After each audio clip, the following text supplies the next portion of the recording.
Good morning, everybody. All I can say today is, oh my God, I'm alive.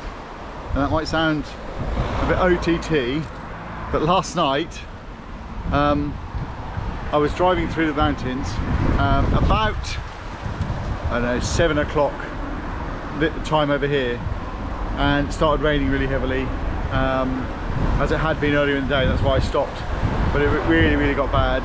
And I kind of thought, well, I want to get a bit further, because I was about an hour and a half, maybe an hour and 50 away from getting to Monaco, and it just got ridiculous. The roads were flooded. I'm talking almost the top of my tyres deep. Anyway, I was going along, and I've got a little bit of this on video, you'll see.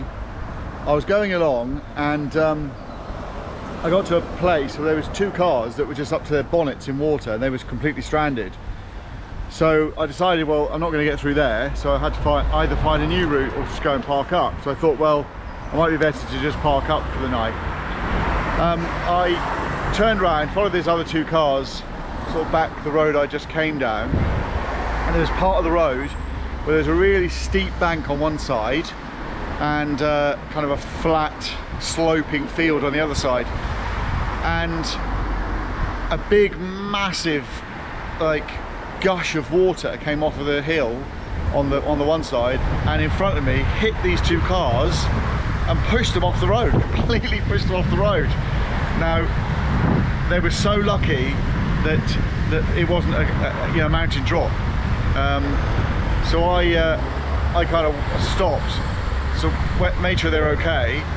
The water kind of subsided a bit. It must have been stuck, banked up or something, and then a rock fell and it released. So I checked they were all okay. They were both fine, and I decided to go back and find somewhere to just pitch up. So I found this place, pulled up in there, and then realised there was a massive leak coming in the back of the camper van. So I had 2 choices. I could either stand out in the absolutely raging weather. By this time we're talking lightning. We're so high up in the mountains, the lightning was almost, it felt like you could touch it, and thunder and wind and everything else, and try and fix the leak, or get somewhere in better shelter. So I thought, well, I'll replan my route. Now Cannes is a lot closer than Monaco, so I replanned my route to Cannes, and it didn't take me down the road that was flooded. It took me off a different road. So I decided to go down there. Oh my God, the wind and rain at times were blowing the van, and I mean it. I was driving down the mountain at 5-10 miles an hour at the most, because I couldn't see. It was that heavy. About 10 mountain rescue vehicles came past me. They were big rocks on the road. A couple of trees had fallen onto the road. I had to manoeuvre around. I did try and record it, but it's just pitch black. You couldn't see a thing. The rain was that heavy. Even with my headlights on full beam, I could only see a few feet in front of the car. So I carried on, and eventually I got down to a point where the rain got a lot lighter, and so I decided I'm going to carry on. So I've come all the way, and I'm now in Cannes. So I'm going to have a wander around Cannes, and I'm going to stay here today. Stayed last night. I'm going to stay here again today and tonight, and then I need to find somewhere to sort the van out. So everything looks okay with the vehicle, but the exhaust has come loose underneath, and it's tapping when I'm driving along. So I've got some wire and try and fix that.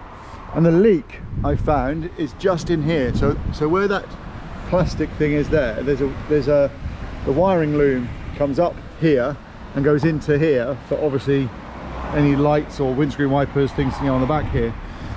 And there's a massive rubber grommet that fits into the vehicle, and that's come out.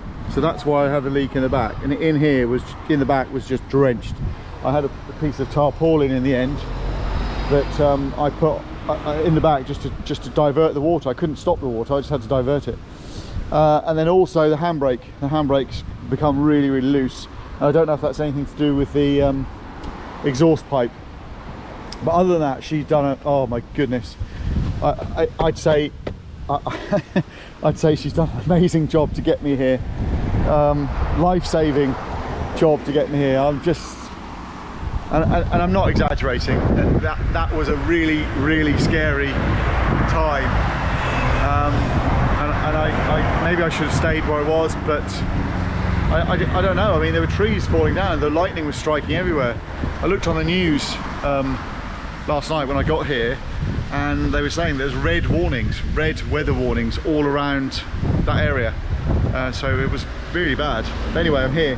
So I'm going to have a wander around. I'm going to find somewhere to have a lovely coffee and go down by the sea. I'll do some recording down there and take some photos.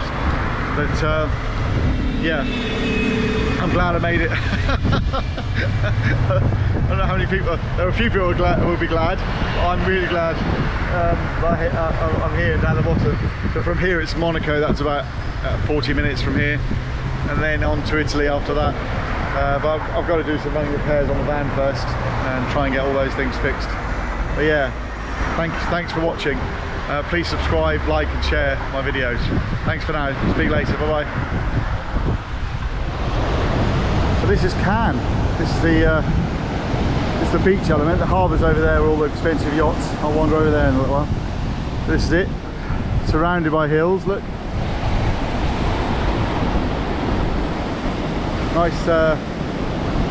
Nice beach. There's that stuff. What's it called? That sand. But it's nice. Windy today. Very tropical. Yeah, good. I don't know if the voice is as good on here because I've got the cover on today. So I don't know how well the sound's going to turn out. But yeah, so anyway, catch up later. Bye.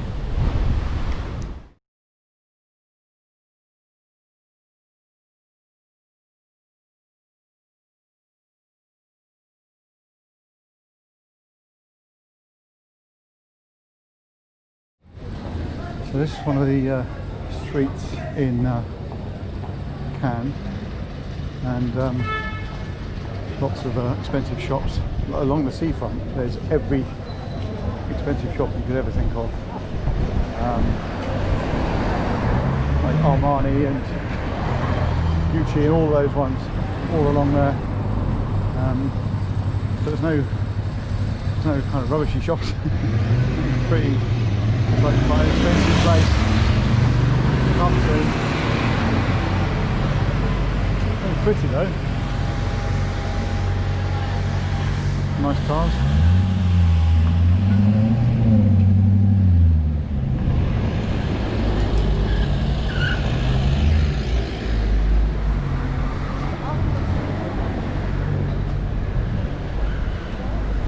The people are so, I mean, they are dressed in the most amazing clothing. I think walk on the seafront, everyone's dressed up to the nines in designer clothes, like expensive sunglasses. It was a Rolex shop, and I was walking along and I thought, I always love watches, so I went to look in the window, and there was a guy there. He walked up to the window, looked in and just said, oh, I think I'm going to buy that one, and went in the shop. So he probably could just bought it. It was like pocket change. Hold on, I think I've got a bit of something in here. I might best pay for this. There's another guy sitting on a seat on the seafront with an enormous cigar, like those types of cigar that Schwarzenegger used to smoke. Just sitting there puffing away with his expensive Armani sunglasses on. But it's really nice. Nice. There we are again. Pretty. Not too packed. Actually, not too packed at all, and very multicultural. There's more kind of Italian, British people here. Lots of kind of rich UAE type, you know, inhabitants. But French seem to be the people that own shops and things like that. They don't, all the people wandering around that I've listened to have been speaking other languages other than French. So, very multicultural place. Yeah, really good.